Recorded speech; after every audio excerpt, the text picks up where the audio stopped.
Hello, I'm Julie Zarwitz. I'm the Member of Parliament for Davenport.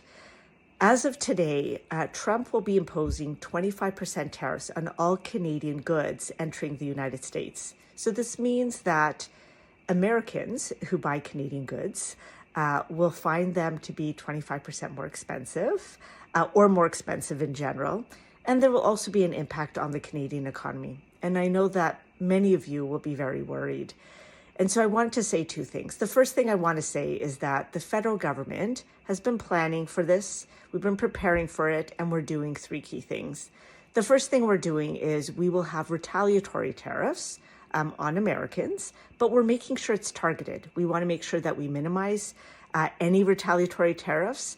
So we want to minimize the impact on Canadians. We want to make sure that there's no one part of Canada that disproportionately takes the impact of any retaliatory tariffs. And we want to make sure that we have maximum impact on Americans.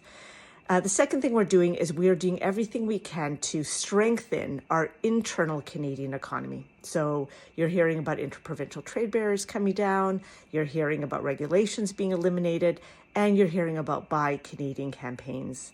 And the last thing we're doing is that we're working with our international partners who we have trade agreements with to try to see if we could redirect some of the trade that we do with the US and move them more towards Europe or Australia or Japan or other parts of the world. So the second thing I'd say is now's the time for Canada to be united. A lot of our friends and colleagues are going to be impacted from a jobs perspective, from an economic perspective. It's a time for us to be supportive. I'd also say that it's the time for us also to buy Canadian, to choose Canada, to choose to have our vacations in Canada, and to unite and be together, because we know that it is only if we stay together, if we stay united, that we will win. Thank you.